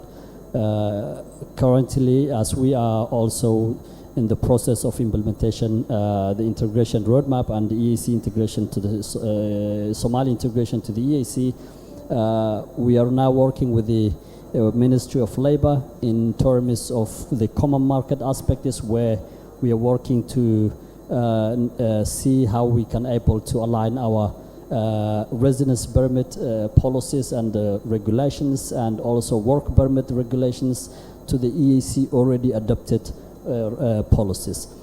Further to that, we are also working with the immigration departments. Soon the immigration department will be printing the third generation passport, the Somali third generation passport. And now we started to see how we can align the East African community passport. But before that, we are now working on the terms of standardization and infrastructure that is necessary to put in place with aligning the Somali, the third generation passport of Somalia to the East African passport. So these are many actually activities that we are doing, and I would like to also say that accumulated of such activities are actually what we call the integration of the EAC. So we are actually in that road, and we will be expediting our effort. Our collective effort is to achieve a full integration to the East African community. Coming back to the question, I believe the UN Security Council, Somali joining this UN Security Council, and Somali joining East African community, Somali achieving the full debt relief, and Somali also getting the lifting arms embargo, was a milestone, all of them together, that Somali has achieved as whole country, as a Somali citizens and Somali government. And by the way, this has happened one time, last year, 2024. So it was 2024, we can actually say that it was a year that Somalia achieved a lot of big milestones that contribute to this institutional building, good governance, and sustainable development is in the wider region and with also in Somalia. I think the East African community is a framework that Somalia joined it, and also provides that reliable cooperation between partner states, and also it also gives the space of negotiating and dialoguing in different areas where partner states are in different positions. That is something that EAC provides, and also that is something that Somalia has stepped into it, and Somalia is enjoying the privileges comes with that. And with the UN Security Council, Nevertheless, it's a 2-year term position that Somali is now a member, and next year, also in the first month of next year, we will be the month of the chair of the Security Council, by the way. And this is just a temporary seat, but it's also international seat that show the world that Somalia is coming back to its rightful place in terms of politics, in terms of diplomacy, in terms also as a country that is coming back from a long setback of conflict and government institutions. So I think Somalia is not only doing good things only in East Africa, but it's also in doing internationally positioned areas and positions. But what I want to emphasize that the EAC and the UN Security Council, the difference is that EAC is a long-term future of beneficial that we are willing to see and to accommodate all our people and resources as we are now started of assessing that the Somali oil and gas, and that Somali oil and gas will not only be the Somali oil and gas alone, it will be the region. And all our partner states will be the first countries that is going to take advantage, and Somalia is willing to process and facilitate that potential resources with its neighboring countries and also with the East African countries. So I think that in final conclusion, all these places that Somalia are member of it is only contributing to the public diplomacy and the image of Somali in the wider region of the continent, as well as also in international position. Thank you so much. Thank you so much, Mr. Fatir, and all my panelists for that wonderful discussion. I would like now to open the floor for the participants. Because of time, maybe we can take 2 or 3 questions. Yes, I see one hand there. Another one.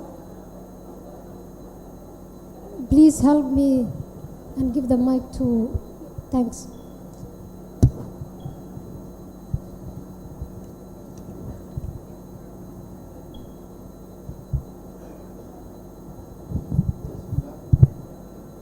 Bismillah. My name is Saeed Osman Bashir. I'm a law lecturer, a lawyer and academic. I would like to ask Dr. Odhiambo. Maybe my question will be directed to Dr. Odhiambo because it's the legal part of the question. The paper was presented by one of the presenters on legal mechanisms for elimination of non-tariff barriers. The researcher indicated and highlighted that there is a gap as to regards there is no law that mandates members to enforce concerning the non-tariff barriers. Also, the researcher highlighted that there is no organ that enforces laws.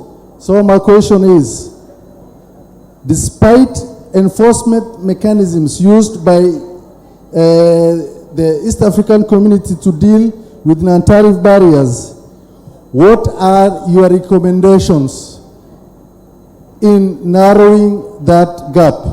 Thank you very much.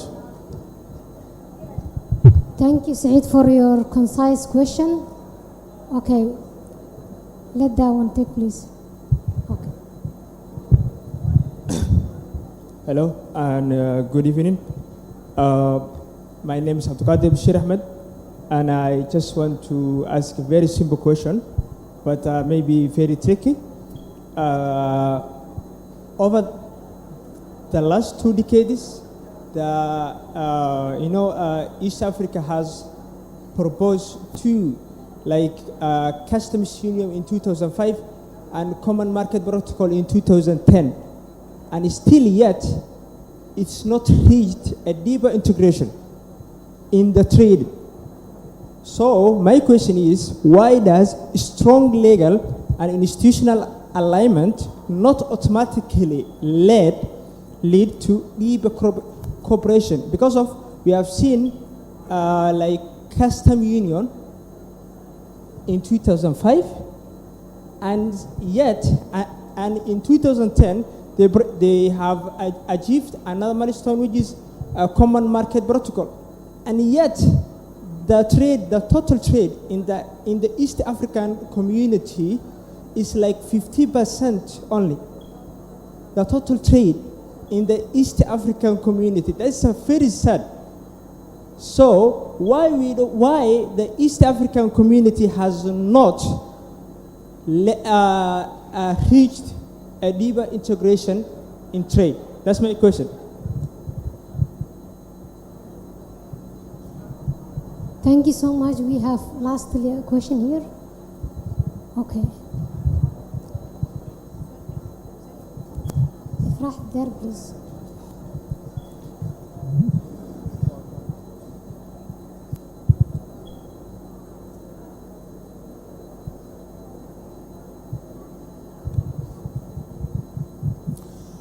Thanks for the floor. I want to get an information.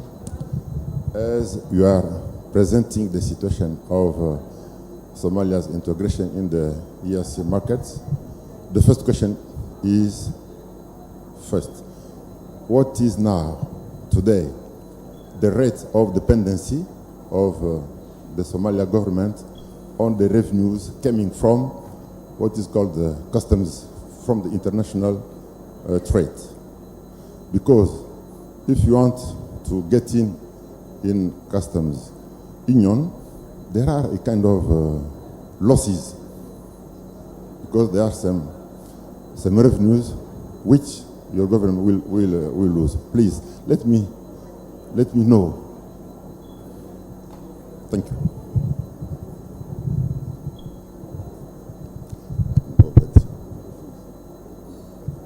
Okay, let us firstly address those three questions, and then we will have another round. Okay, please. Thank you. Hello, thank you. My name is Isa Guled. I have a question for Richard, and my question is related to the AI. As we know, the artificial intelligence is shaping the world, and many organizations are moving towards that, and the countries as well. In Somalia, we have first time in history built a data center that is capable to run applications based on artificial intelligence and building models. And as you know, the Somalis, we have our own language and culture, and we need to have our own AI that understands us, how our brain really works, and how our business and technology and innovation works. My question is, do you have any solution for students who wants to learn by practicing artificial intelligence models, and also businesses who wants to integrate to the AI in order to solve a lot of business problems that we don't have resource in Somalia? Thank you. Thank you so much. I will give Mr. Odiambo to answer to the first question about legal aspects.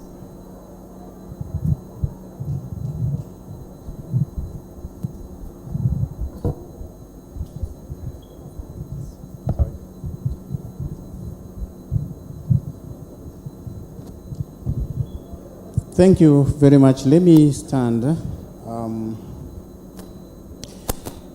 There is Mr. Omar Bashir's question, which is very related to the question from my brother from that corner. Mr. Omar asked the question, what recommendations I would have in terms of narrowing the gap on implementation of non-tariff barriers. And my brother there has raised the question why there is no deeper integration despite these milestones, important milestones having been achieved by the EAC. My view about these two is that, the principle of implementation of the EAC as a regional integration is the principle of intergovernmentalist. So that implementation of those milestones depends on the interest, the ability of various governments in terms of whether they want to comply or not. And this is very much opposed to the issue of, for example, in the EU where it is supranational, so that decisions of the EU directly apply to the respective jurisdictions of the individual member states. And for me, I think that is the weakest link in terms of implementation, the lived realities of the EAC. Because we take decisions at the EAC level as to whether or not there is going to be implementation or compliance still now depends on the government goodwill.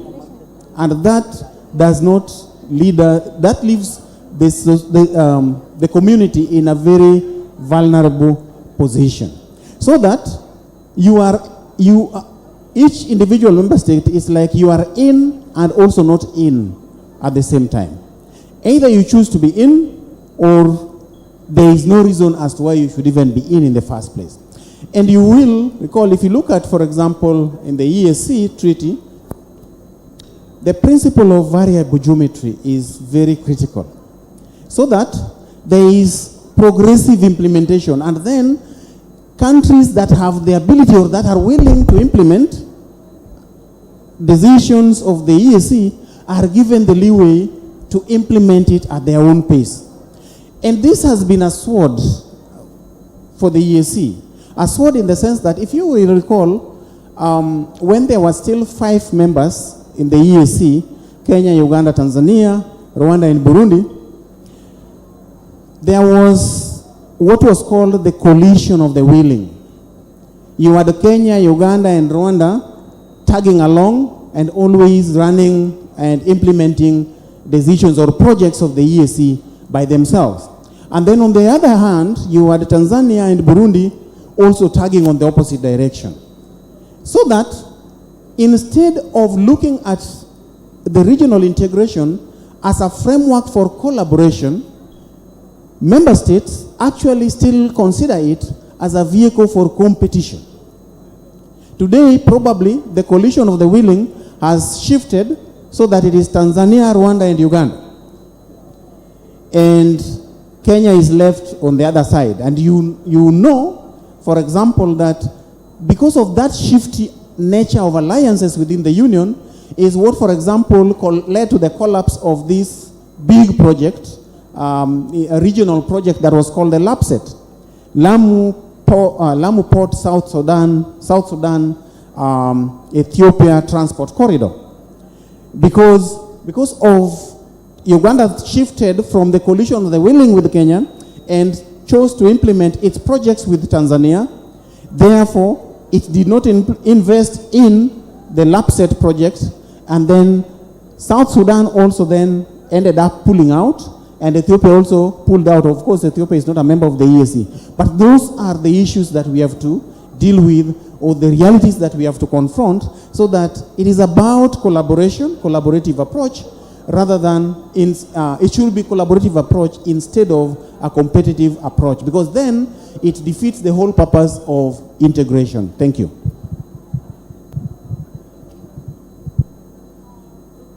Thank you so much for that, Dr. Adiambo. Now we also take the last question about AI. So Mr. Richter can address it.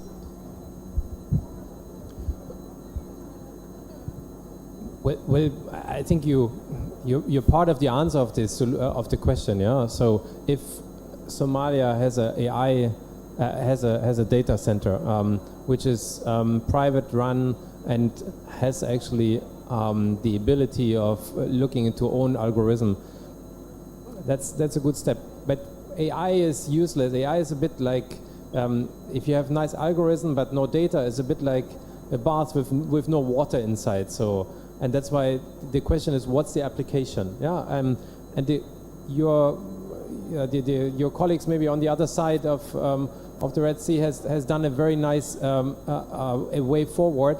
They have the Hutch and they're doing natural language processing. They basically they're collecting voice data from all over the world and try to then establish services in all of the languages of the world.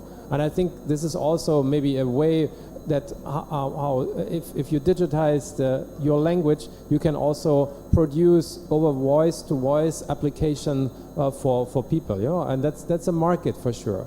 The other question is where you can actually, so there is a market. You have 3 undersea cables coming.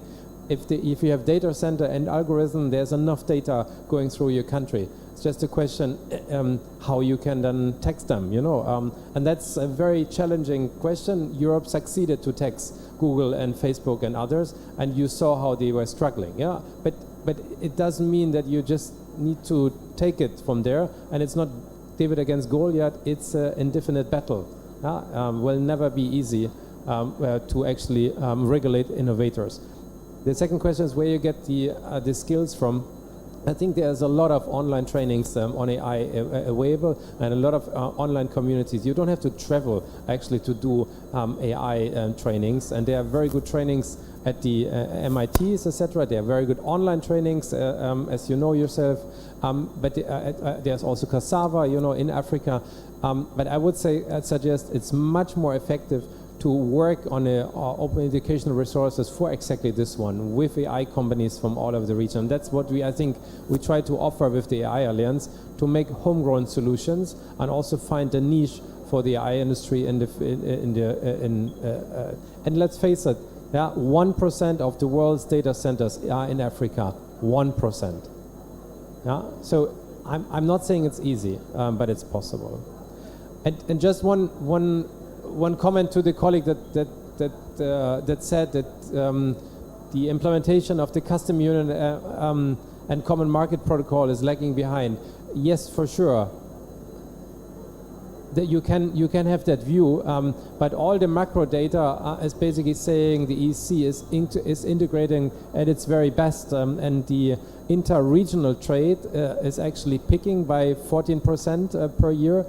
And yes, it comes from very slow growth. Yeah, I'm not making it easier, but regional integration, and that's maybe important to learn also. It's not that you collaborate between the partner states. You do have cooperation where you sit together in ministerial councils and cooperate, exchange best practices and learn from each other, and remind Tanzania that maybe they don't do right, you know. Then the second part is cooperation. You establish joint institutions and actually work together on joint policy framework. You do have the custom union and common market. And then integration is handing over handing over responsibility for joint projects to a supranational level. So Somalia has handed over their responsibility, their national sovereignty for AFCTA to the EEC. And that's actually what integration is. You don't compete then with the partner states. You actually agree, yes, let's do this together. And the EC is doing this together on the climate negotiations. Very successful. They just presented their vision as the only bloc to the UNFCCC. And they will come back with hundreds of million euros of climate financings because they don't compete, and they do this through the EC Secretariat. But I think you have to differentiate, you know, what is actually then the ability to do, and particularly on the common market, there is a very clear oversight function of the EC Secretariat that is then saying we have to actually remind Tanzania, and it's our right, and Tanzania is not implementing the national, the regional framework. It is still competitive, but if you agree as a bloc, you don't compete anymore, and that's I think we should look into.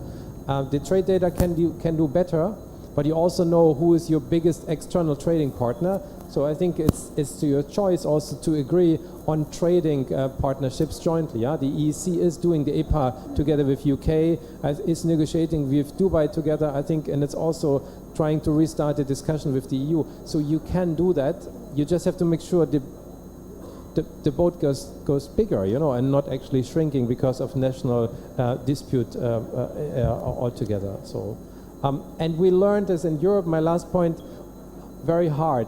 When always there was a crisis, the Second World War. Afterwards, the EU was established. There was then the monetary union was the answer on the crisis in the financial markets. There was the finance crisis. There was the COVID crisis. There's now the military crisis. So whenever the EU was under attack, it came out much more stronger. And now I think we have much more responsibility handed over to them. No state in Europe can do own foreign policy anymore alone. So, and that's achievement. We're still competing on areas that have not agreed on regional cooperation or integration level. And you will always have that, because states are still sovereign. There's no United States of Europe. There's a United States of America. You see yourself, how this is working. There's also the EEC political federation that goes into the direction. But I think the Special Envoy rightfully said, let's focus on what is working. It's the common market and the custom union. And then please drive it, and maybe in 10 years we have other growth numbers, but maybe also you have other responsibilities handed over to regional level, which is not Kenya and Somalia, but which is 8 countries, 320 million. Yeah. Yes. Thank you so much, Mr. Bion, for addressing those 2 questions. And as you said, collaboration is key, and it's not competing with your partners. Thank you so much again for that. I would like now to give the mic to Mr. Fatir to address the question about customs revenue of the government. Please welcome. Thank you so much. I also let me contribute to the earlier question on why we are going a little bit slow, because comparing to the context of the region, actually we are going very fast. Because this region is actually intertwined, it is destiny. And when I say that, the progress that could have happened between Somali and Kenya sometimes may be a direct effect in any situation or national or other way border related that could happen in DRC or in Tanzania or somewhere else. So that is how this region is actually connected, and that is something that we also trying to build upon some regional integration policies that we all seek for consensus and in the same position at the first place. And we see EAC as a legal instrument or legal enforcement agency or institution, but actually the EAC means us, countries. Somalia, Tanzania, Uganda, these are EAC. And before that, I think EAC just started taking effectively in a very not long time ago, according to when it's been established, but starting from the independence of those countries, we have strong bilateral relations in terms of all components that countries cooperate together. So I think with building that strong partnership and enhancing the bilateral relations between all EAC members would also contribute how we can go fast or how we can go slow, because it also identifies that our bilateral relation level, where it's exactly at the point right now. Coming to the question of the customs revenue, I can fairly say that it is one of the biggest income generation for the country and for the government and the state level as well. As I remember last year and the year before, it was actually roughly something between $220 or $210 million roughly a year. So I think it is a wide number that is generating only the port of Mogadishu, and not comparing, also adding on the wider ports that we possess in the country. And further to that, this year the Somali ports, especially port of Berbera and the port of Mogadishu, become the first numbers in terms of facilitating and exporting, importing in the region, in the East African region. So thank you so much. Yep. Thank you so much. We would like to conclude our session there. We are very sorry that we cannot take more questions. I would like to join my colleagues and contribute to that question about integration in East African community. I would like to say that the EAC is the most integrated trade bloc or regional integration in the continent, in whole of Africa. There are a lot of trade blocs like ECOWAS, SADC and COMESA, but EAC is so far doing the best in terms of integration. I would like to, but the question, the challenge they have is the overlap of trade memberships. One country like Somalia is a member of COMESA and also EAC. Others are also members in SADC and also ECOWAS. That is bringing a lot of tensions within the EAC members and also for the integration. I would like to conclude our session and mention few points that I have taken from. The challenges that have been mentioned include the customs challenge, customs union challenge, and also within Somalia nationally, the customs are not harmonized yet. Also, there is higher energy cost in Somalia, which makes for investment hard. There is also illegal, unreported, and unregulated fishing and piracy, and that's also harming the economy of the EAC as a general. Also, there is non-harmonized laws. We also, the panelists also addressed some opportunities for the EAC. Number one is that despite all challenges, there is still a promising market in Somalia for investment. Also, the basic infrastructure was done like the EAC secretariat was made. Also, there is a long coastline for Somalia, which is 800,000 kilometers square exclusive economic zone, which has a lot of resources like fish, and also that is a market and a resources for the region as a whole. Also, we have established a digital space, which is facing competition, of course, but is open for improvement and can be competent in the region. Also, it was discussed that the common market or tariffs for the EAC will protect Somalia's coastline.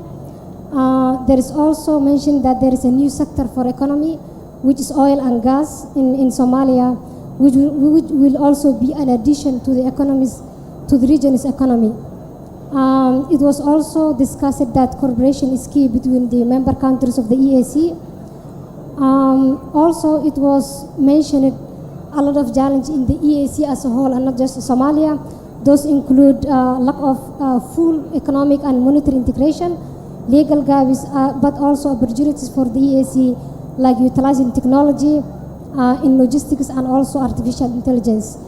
Ladies and gentlemen, we conclude our first panel there. Thank you so much for your attention, and I also thank my panelists for their time. Thank you so much.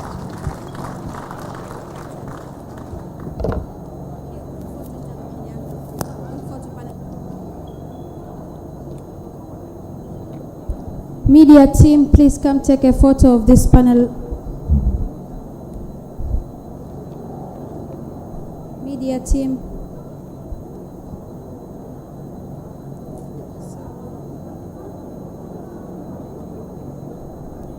Media team, fadlan waxaan iga codsanaynaa inaad sawir ka qaadin panelka. Teamka media.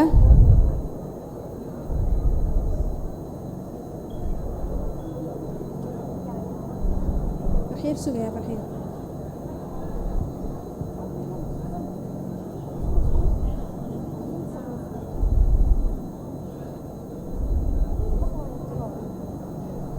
Media team diyaar matiin. Okay. Fadlan bobsiya.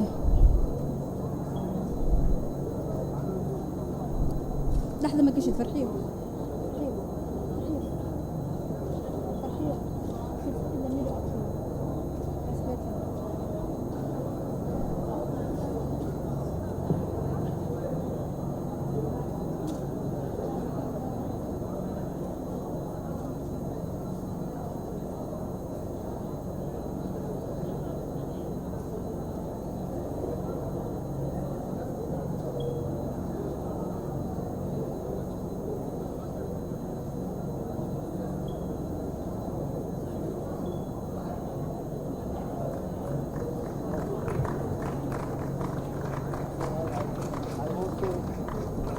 Please give them a big round of applause once again.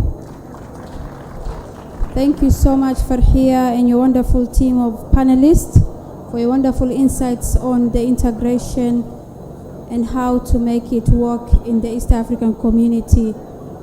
Ladies and gentlemen, we have come to the conclusion of our first day of the East African Conference. I would like to now thank you for your wonderful time and wish you all the best, and see you tomorrow here, same time, same place. Thank you so much. Also, one announcement. There's someone who lost a charger head. Please, if you have lost a charger head, make sure you come to the protocol team and then they will give you. Thank you so much.